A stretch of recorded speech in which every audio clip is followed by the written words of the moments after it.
আসসালামু আলাইকুম ওয়া রাহমাতুল্লাহি ওয়া বারাকাতুহু। ইন্নাল হামদালিল্লাহ ওয়াস সালাতু ওয়াস সালামু আলা রাসূলিল্লাহ। দূরের ও কাছের যেখান থেকে শুনছেন সবাইকে আন্তরিক সালাম এবং মোবারকবাদ। আল্লাহ সুবহানাহু ওয়া তাআলা বলেছেন, ওয়ারকাউ মা'আর রাকিঈন, তোমরা রুকুকারীদের সাথে রুকু করো। অর্থাৎ নামাজ যারা আদায় করে তাদের সাথে নামাজ পড়ো। এই আয়াত দ্বারা জামাতবদ্ধভাবে জামাতের সাথে নামাজ পড়ার হুকুম আল্লাহ সুবহানাহু ওয়া তাআলা আমাদেরকে দিয়েছেন। কিন্তু আমরা অনেক মানুষ আছি জামাতে বেশি সময় নামাজ পড়ার সময় পাই না। বিভিন্ন কাজের ব্যস্ততা, সংসারের ব্যস্ততার কারণে জামাতের প্রতি আমাদের গুরুত্ব নাই। এই গুরুত্ব না থাকার কারণে অনেক সময় একা একা অনেক মানুষই নামাজ পড়ে থাকি।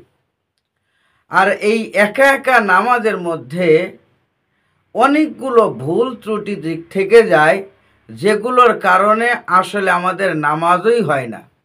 কিন্তু আমরা এটা কখনোই উপলব্ধিও করতে পারি নাই, বুঝতে পারি নাই যে আমাদের কাছে যেটা ছোট ভুল অথবা ভুল মনেই হচ্ছে না, আসলে এইটাই আমাদের নামাজ না হওয়ার সবচেয়ে বড় কারণ। যেমন অনেকেই আছে দেখা যায় তাড়াহুড়া করে নামাজ পড়ার জন্য, খুব তাড়াহুড়া করে নামাজ পড়ার জন্য সে সূরা কিরাত সহি শুদ্ধ করে উচ্চারণ করে না, অথবা রুকুতে যায় ঠিকমতো রুকুতে যায় না, অথবা যদিও যায় সুবহানা রব্বিয়াল আজিম এই তাসবিহ 3 বার পড়ে না, অতটুকু সময় অপেক্ষাও করে না, আবার মাথা উত্তোলন করে। কিন্তু এই যে মাথা ঠিক স্ট্রেট সোজা করার দরকার, কিন্তু সোজা করে না, এরকম সামান্য একটু তুলে আবার সিজদাতে চলে যায়। এই যে রুকু, দেখেন আমার হাতের দিকে তাকান, এই যে রুকুতে সামান্য একটু তুলে আবার সিজদায় চলে যায়, একদম স্ট্রেট সোজাভাবে দাঁড়ায় না। তো এইরকমভাবে যদি কেউ রুকু দেয় তাহলে তো তার রুকু পরিপূর্ণ হলো না। আর রুকু দেওয়া হলো ফরজ, সেজদা করা ফরজ, রুকু করা ফরজ। কিন্তু পরিপূর্ণভাবে যদি আমরা রুকুটা সঠিকভাবে পালন না করি তাহলে আমাদের নামাজ হবে না। এই জন্য পরিপূর্ণভাবে রুকু সেজদাগুলো আদায় করতে হবে।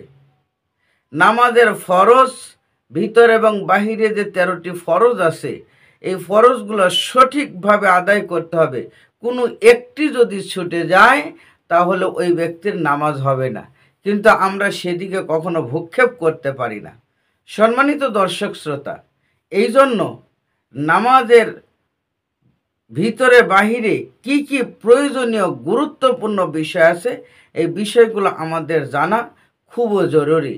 আল্লাহ পাক আমাদেরকে সঠিকভাবে জেনে শুনে তার ইবাদত করার তৌফিক দান করুন। আমিন।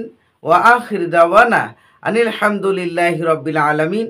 আসসালামু আলাইকুম ওয়া রাহমাতুল্লাহি ওয়া বারাকাতুহু।